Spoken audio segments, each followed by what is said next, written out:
त्याच्या मागचा उद्देश काय हेच कळायला मार्ग नाही. पण निश्चितपणे ते काही लपून राहण्यासारखा प्रकार नाही. तो निश्चितपणे लक्षात येईल. आमचे संदीप देशपांडे सकाळीच बोलले की आम्ही तिकडे वॉक करून आलो, आज 8:30 काय झालं नव्हतं. मग अचानक कसं झालं, म्हणजे काहीतरी कोणीतरी जाणून बुजून केलेलं आहे. CCTV वगैरे पण आहे, म्हणजे ते कळेलच.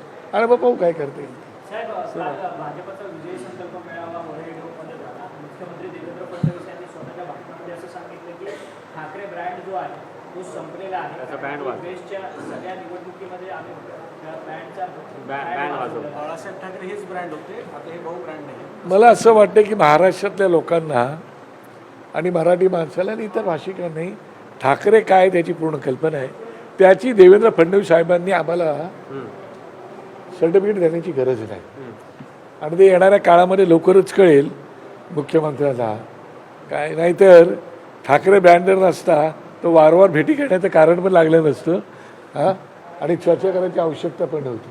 म्हणजे ठाकरे ब्रँड आहे हे तुम्ही मान्य करता काय. त्याच्यामुळे त्याला पण ठीक आहे, राजकारण आहे. निवडणुकी तोंडावर आलेली आहे. सुप्रीम कोर्टाने निवडणूक जाहीर केली आहे एक प्रकारे 31 जानेवारीपूर्वी घ्यावी म्हणून. त्यामुळे असं बोलावं लागतं. पण एकंदरीत जर तुम्ही पाहिलं, परवाकडे नाशिकला जो मोर्चा झाला, तो मोर्चा झाल्यानंतर ठाकरे काय आहेत आणि त्यांचा ब्रँड काय आहे तो लोकांनी त्या ठिकाणी फक्त नाशिकला दाखवले. अजून तर खूप राज्य पडली नाही. आता isakal.com आहे देशातील नंबर 1 ची मराठी न्यूज वेबसाईट. प्रत्येक अपडेटसाठी isakal.com ला नक्की भेट द्या.